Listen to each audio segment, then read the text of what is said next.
Hey everyone, hope you're all doing well.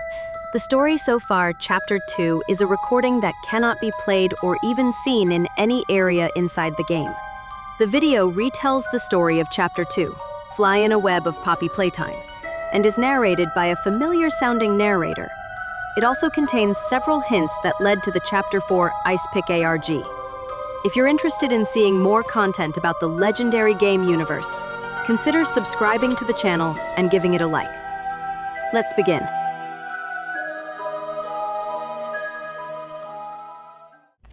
The tape begins with the black screen and redacted date, 2020-2025, from the first tape.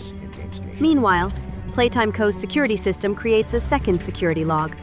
This time, the system documents unscheduled transit access originating from the game station, referring to the player's usage of the train. With Poppy out of her case, she began to guide the intruder through the office of Elliot Ludwig. How did he manage to stay determined even after suffering such a tragic loss? It all began When Poppy gave them out, there was little protest. I'd like to pay you back. There's a train station nearby. It needs a code, and I have it.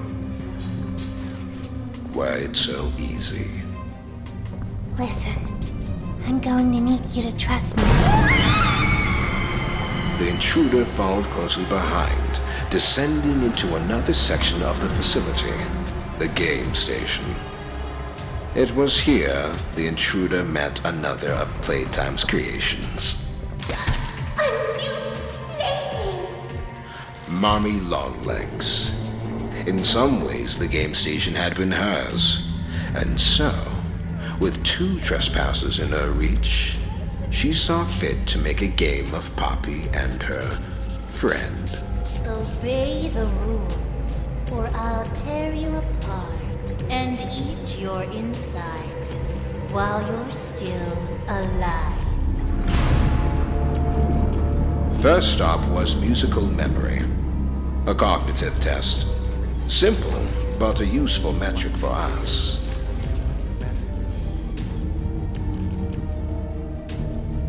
Next was Wuggy, primarily concerned with reaction times. How those small ones always scurry and swum. The ex-employee made their way to the third and final game, but not before running into a familiar silhouette. This experiment, Kissy Missy, had a calmer, more cautious demeanor. She even helped our intruder pass through the homes. At the last game, over a dozen legs and a long, winding body slinked behind our trespasser. When they came face to face with Mommy Longlegs, though, there was nothing left but anger.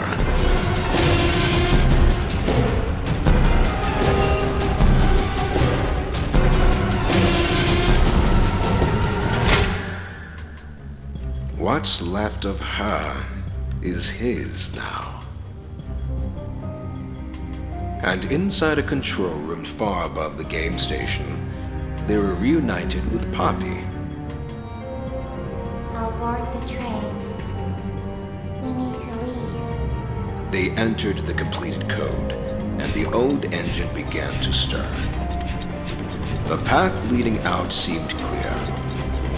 And yet, something unforeseen happened. You're perfect. Too perfect to lose. I'm sorry.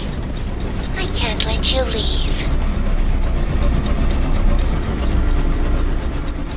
It has long been the custom of those who call this factory home to use others for personal gain, to stab them in the back. Going frame by frame at the beginning of the video revealed a hexadecimal code. This code, once decoded, formed the message, 11 words good luck. Said message informed users to search for 11 words, which were encrypted into 8 codes hidden throughout the video. After finding all 8 codes, fans used a Caesar cipher to decode the 11 words. Mixing up and arranging the words formed the sentence, "Over paths turning clear." but I am not afraid of death.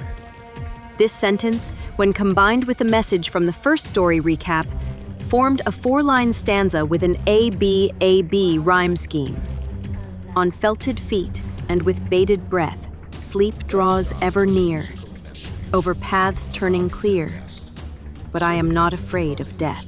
Harley Sawyer's comment about musical memory being a useful metric for us served as the first confirmation that it was the real Sawyer narrating rather than it being the prototype mimicking his voice, which was a popular theory at the time. Harley Sawyer's comment about the inhabitants using others for personal gain draws similarities to the FUNFACTORY guidelines, which encouraged employees to report their colleagues if they broke a rule, furthering their own position as a result, something that Avery is implied to have done to his friend Rich Lovitz when the latter insulted the company.